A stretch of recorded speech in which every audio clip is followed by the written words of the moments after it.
Alors c'est arrivé aujourd'hui, j'étais en train d'écouter de la musique normalement et j'entendais une espèce de grésillement mais juste d'une seule oreille en fait. Je me suis dit tiens c'est bizarre. Du coup en touchant l'AirPod, je me suis rendu compte que la surface où il y a le micro, elle était ultra sensible et je sentais le passage de mon doigt. Alors j'ai arrêté la réduction de bruit, je l'ai mis en mode normal et là le grésillement s'est arrêté. Du coup j'ai trouvé ça bizarre parce que c'est un peu la fonction pour laquelle je les ai achetés en fait. Du coup je me suis renseigné et je me suis rendu compte que chez les Américains, ou en tout cas dans les vidéos anglophones, il y avait beaucoup de personnes qui avaient ce problème là. Donc ils appelaient ça le crackling, donc un peu comme si ça craquait à l'intérieur. Mais moi j'avais pas exactement ce problème, moi j'avais plus un problème comme un grésillement, comme on entendait le son saturé en fait.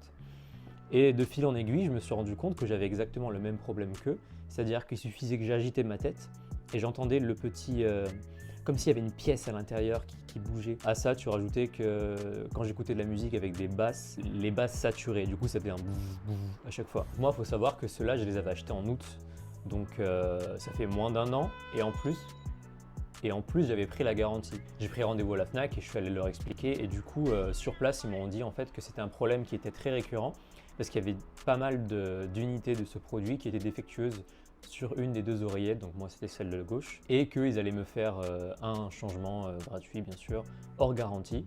Donc le changement, parce que moi j'avais pris une garantie en plus, mais comme ça faisait moins d'un an que je les avais achetés, la garantie n'était pas forcément nécessaire.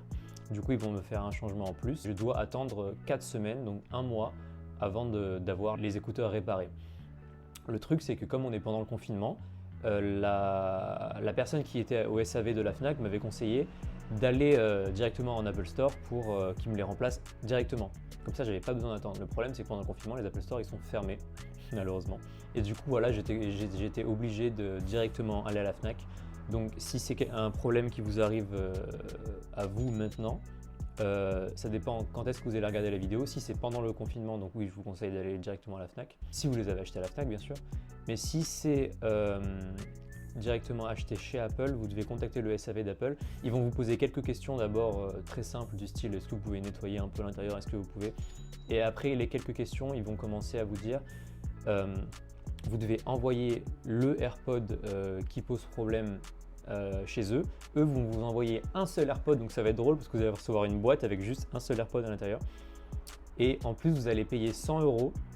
En fait, la procédure elle est gratuite normalement, mais vous allez payer 100 €. Une fois qu'ils vont recevoir votre AirPod défectueux, ils vont libérer les 100 € et vous pouvez les récupérer.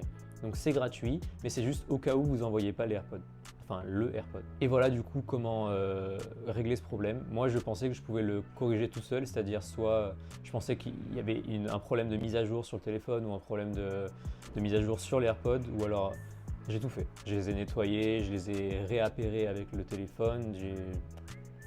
La seule solution c'était juste de les renvoyer. Donc je vais passer un petit moment sans écouteurs, quoique c'est peut-être une bonne chose pour mes oreilles. Donc j'espère que ça vous aurait été utile.